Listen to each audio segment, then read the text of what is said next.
j'ai l'immortalité. Oui, alors, je vous donne la parole, c'est vous qui avez la parole. Oui, monsieur Total.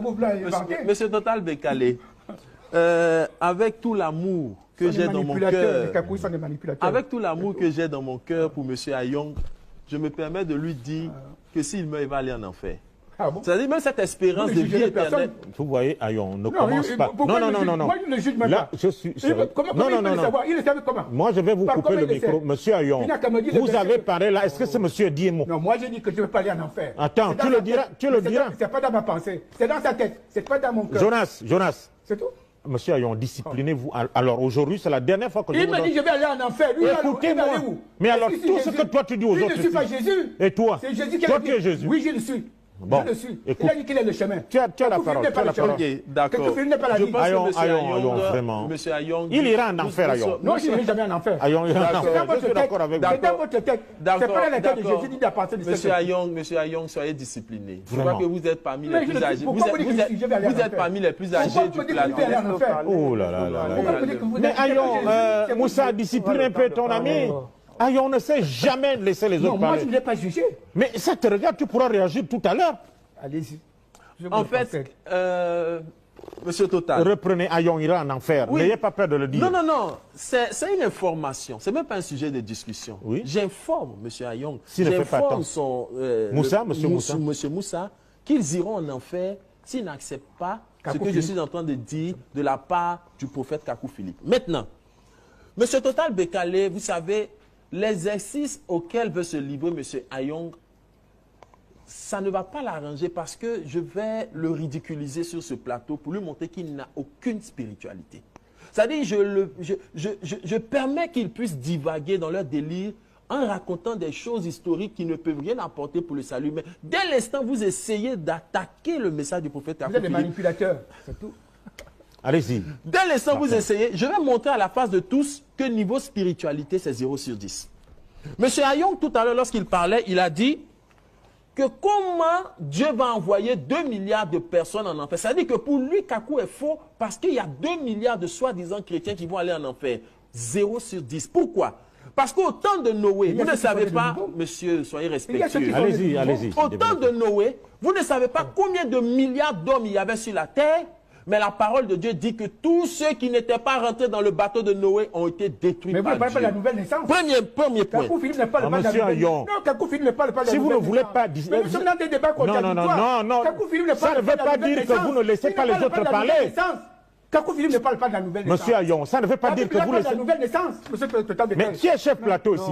C'est qui le chef plateau ici? Total Bekale, monsieur. Mais non, Ayong, ça suffit. Vous le faites depuis longtemps. Non. Ne parle pas du baptême du Saint-Esprit. Mais alors, où est ton problème? Quand tu as ton temps de parole, tu pourras réagir. Alors, je continue. Ce qu'il veut dire. Je continue. Fais-moi venir le chef plateau. Allez-y. Donc, par rapport au nombre de personnes qui iront en enfer, comme je l'ai dit, je viens de noter M. Ayong 0 sur 10. Puisque même Jésus-Christ, même en qui il prétend quoi, dit large et spacieuse est le chemin qui emmène à la perdition, plusieurs l'empruntent. Étroit et resserré est le chemin qui mène à la vie, peu sont ceux qui l'empruntent. Donc, comment tu as étonné que des milliards de personnes vont se retrouver en enfer?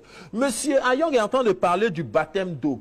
Je dis que niveau spiritualité, c'est 0 sur 10. Et je vais le démontrer parce qu'il ne sait même pas que selon la parole de Dieu, le baptême est relié automatiquement à un prophète. Et ça, les Juifs avaient cette connaissance. C'est pourquoi, lorsque Jean-Baptiste était en train de baptiser, ils sont venus vers Jean-Baptiste. Ils lui ont dit, le baptême n'a pas commencé chez nous les nations, mais le baptême a commencé chez les Juifs. C'est pourquoi Jésus a dit, le salut vient des Juifs. Et les Juifs qui avaient le sens réel du baptême, lorsque Jean-Baptiste baptisait, ils ont dit, es-tu Élie? Qui est Élie? Prophète. Jean-Baptiste dit non. Es-tu le Christ? Qui est le Christ? C'est Dieu dans la dimension de prophète. Il dit non. Es-tu le prophète? Jean-Baptiste dit non. Il dit alors, pourquoi baptises-tu si tu n'es ni Élie, ni le Christ, ni le prophète? Pour dire que le baptême est relié à un prophète. Et lorsqu'on va dans Actes chapitre 19, et que Paul rencontre les anciens disciples de Jean-Baptiste, il leur demande de quel baptême avez-vous été baptisés? Ils ont dit, nous avons été baptisés du baptême de Jean. Question, qui était Jean? Jean était un prophète. Mais après que Jean soit mort et que Dieu ait été dans une autre dispensation avec Paul, Paul les a rebaptisés en vertu de son mandat qu'il avait reçu et de son nouveau message. Il a parlé du baptême du Saint-Esprit.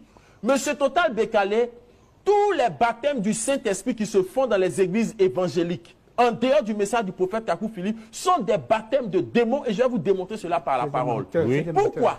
Parce que le baptême du Saint-Esprit ne dévance jamais la parole prophétique. Il faut qu'il y ait d'abord parole avant baptême du Saint-Esprit. C'est pourquoi, quand vous prenez Actes chapitre 10, il a parlé d'un homme qui s'appelait Corneille. La Bible dit, Corneille craignait Dieu. Corneille était pieux. Corneille faisait beaucoup de monde. Mais Corneille n'avait pas le Saint-Esprit.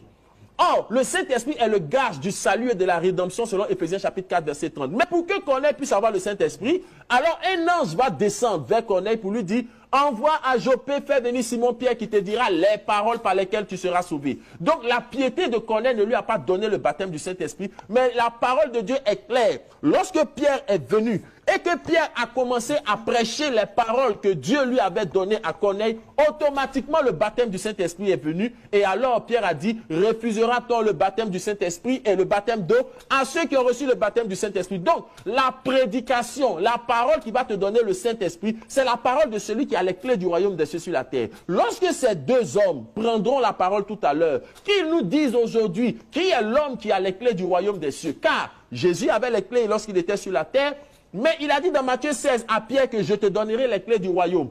Et dans le livre de Apocalypse chapitre 1, lorsque Jean voit Jésus dans la divinité, Jésus-Christ dit, je tiens les clés du Hadès et du séjour des morts. Question, qui est celui qui a les clés du royaume? Ou bien les clés du royaume se sont envolées? Il doit répondre à cela. Kakou Philippe. Calmez-vous, monsieur. Il dit, Kakou Philippe dit, je suis le chemin, la vérité et la vie. Je viens encore pour apporter un secours spirituel à l'âme en détresse de M. Ayong, parce que je suis venu l'aider à voir la lumière. Il ne sait même pas que selon Apocalypse chapitre 19, verset 10, il est dit, l'esprit de prophétie est le témoignage de Jésus. Ça veut dire quoi? En réalité, chaque prophète est la manifestation de Jésus-Christ sur la terre. C'est pourquoi le Seigneur dit, celui qui reçoit quelqu'un que j'envoie, me reçoit. Le Dieu invisible se rend visible en chaque génération au travers d'un prophète. Et de la manière dont les religieux ont traité Jésus lorsqu'il était sur la terre, c'est de cette même manière les religieux traitent le prophète que Dieu envoie. C'est pourquoi Jésus a dit, ce qu'ils ont fait au bois vert, ils le feront au bois sec. Tout à l'heure, il a commencé à attaquer les Umboutis ou bien ainsi de suite. Mais quand Jésus est venu sur la terre, Jésus ne s'en est pas pris aux féticheurs. Jésus ne s'en est pas pris au temps du Seigneur Jésus-Christ, il a attaqué les religieux, c'est-à-dire les ancêtres spirituels de ces deux personnes qui sont sur le plateau. Il les a attaqués, les pharisiens, sadducéens, hellénistes, zélotes. C'était des personnes, lorsqu'ils se tenaient là comme monsieur qui est là, ils pouvaient dire, Moïse a fait ceci, Moïse a fait cela, monsieur Aïe, monsieur Total, Moïse a fait ceci. Mais Jésus dit, vous avez pour père le diable. Pourquoi? Parce que l'œuvre de Dieu, c'est Jean 6, verset 28 à 29 qui dit que de croire en celui que Dieu a envoyé. Dieu a toujours son représentant sur la terre pour maintenir l'ordre spirituel pour le salut des élus. Est-ce que ce ne sont pas des pasteurs, des évangélistes, les prêtres? Exactement. Les pasteurs, les évangélistes, les prêtres, ce sont rien d'autre que des descendants spirituels des pharisiens, sadducéens, hellénistes, zélotes. Ce sont leurs descendants spirituels. Et ils ne peuvent pas démontrer le contraire. Pourquoi?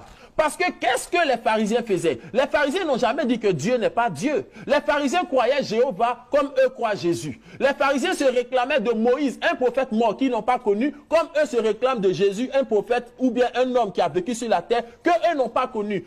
Il s'est donné un travail que Dieu ne lui a pas donné. C'est pourquoi quand vous lui posez la question, il est paniqué et ce qu'il dit est rempli de contradictions. Parce que venir prêcher et défendre la résurrection de Jésus n'est pas un travail que Dieu lui a donné. Dieu a donné ce travail-là à ses apôtres. C'est pourquoi il a dit, vous serez mes témoins dans toute la Jérusalem, dans la Judée, jusqu'aux extrémités de la terre. Monsieur Bekale, nous sommes allés à l'école. Quand on parle de témoin, ce n'est pas quelqu'un qui a ramassé un livre, qui lit, et puis qui va se donner un titre de témoin. Pour être témoin, il y a des sens du corps humain qui doivent forcément rentrer en ligne de compte. Les yeux, l'ouïe et le toucher.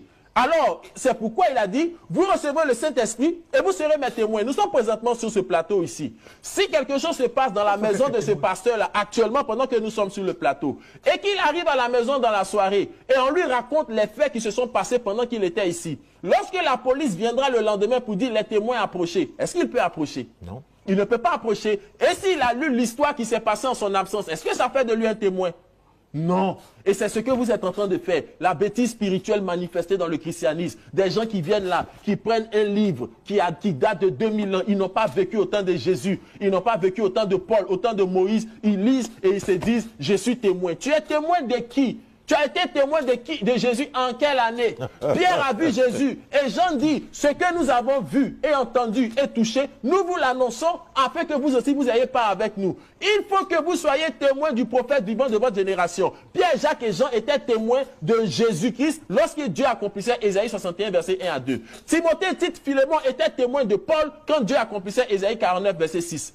Neville, Junior Jackson était témoin de William Branham quand Dieu accomplissait Malachie chapitre 4. Et moi, l'apôtre Sostène et tous les disciples de Kakou Philippe, nous sommes témoins de Kakou Philippe quand Dieu accomplit aujourd'hui Matthieu chapitre 25, verset 6. Que toute l'humanité et toutes les personnes